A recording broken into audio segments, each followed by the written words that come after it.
there has been another murder. Hey everyone, welcome to another video. Remember, if you love film, gaming, or television content, please consider clicking that subscribe button because it is time to talk about the long-awaited sequel to Knives Out, Glass Onion. So, let's get into it.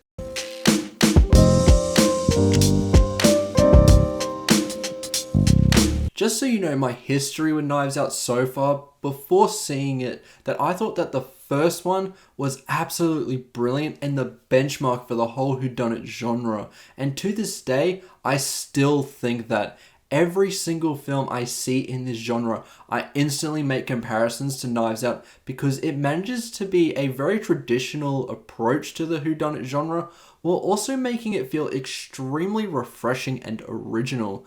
I feel like for 2019, however, it may be late or just outside of my top 10 for that year because 2019 was the pinnacle of film releases. There were like 10 to 15 films that released that year that I consider to be a 5-star film, which is absolutely nuts, and I don't think that would ever happen again. In a normal year, the first one would easily make it to the top 5. Ever since the first one finished and Netflix decided to sign Rian Johnson to 2 more films, I was straight away excited for the second one, and after finally seeing it today, I can safely say that Glass Onion manages to be a successful follow-up to the predecessor.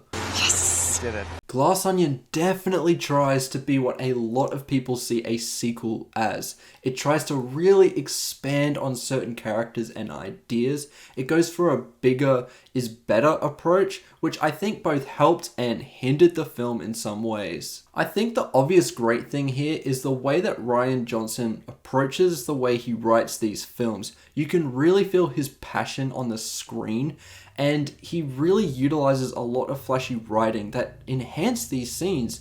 There are long monologues from characters, and it plays off small details and expands on them in such a creative way. It's hard to really go into that aspect without spoiling some real creative elements.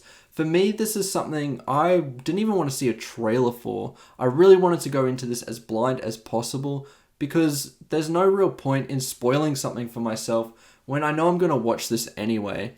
I think that may be the best way to go about watching this film because really seeing these characters in action for the first time and to see what they do to teach us a little more about our protagonist Benoit Blanc is exciting to watch. Is there news? There has been a murder. Daniel Craig as this character is just excellent. You can tell he is having a lot of fun with the role.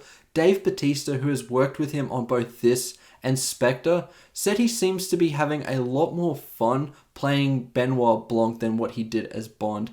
And I think that's just really a nice change of pace for Daniel Craig, where he can just let go and have fun because of that. He really nails this character. I think in the first Knives Out, he added such a fresh presence to that because this kind of character is perfectly placed in both of these films. I would say that in Glass Onion, he is almost a presence that is one of the most balanced, and like the first, he was one of my favorite performances out of the whole ensemble. Seeing scenes of him figuring out whodunit and similar scenes to the first with him going on these long stretches of dialogue, you're just on the edge of your seat as Rian Johnson's writing reveals the most satisfying answers to these whodunits.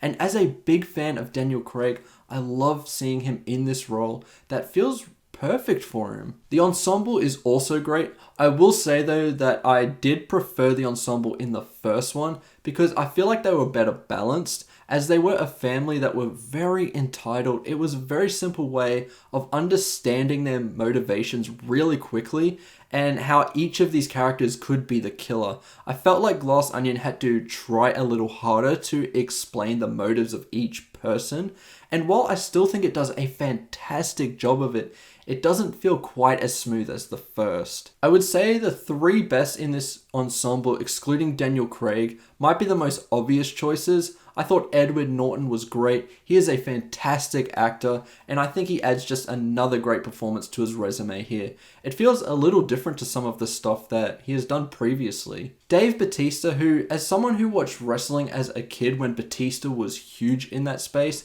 it was really cool to see him hit his stride as an actor over the years.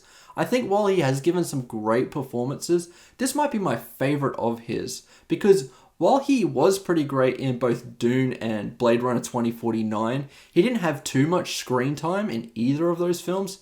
And Drax is an okay character too, but I think the way that he plays this role, where you wouldn't really see him be this kind of person that he's playing, he still manages to nail it so well. When's the murder mystery start? Saving the best for last, however, because apart from Daniel Craig's fantastic performance, I think Janelle Monae's is definitely the second best as she knocks it out of the park in her role.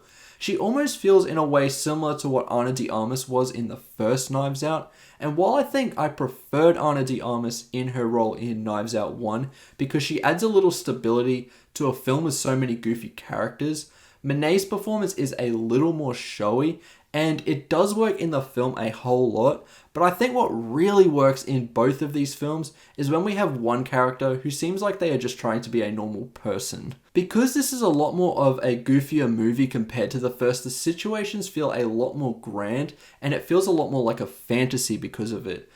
But the cause of this, however, is that we get some fantastic production design, which might be some of my favorite of the entire year. It showcases a lot of modern and ancient art in this weird hipster blend, and I think it adds a lot of personality to the film and tells us a lot about one of the characters.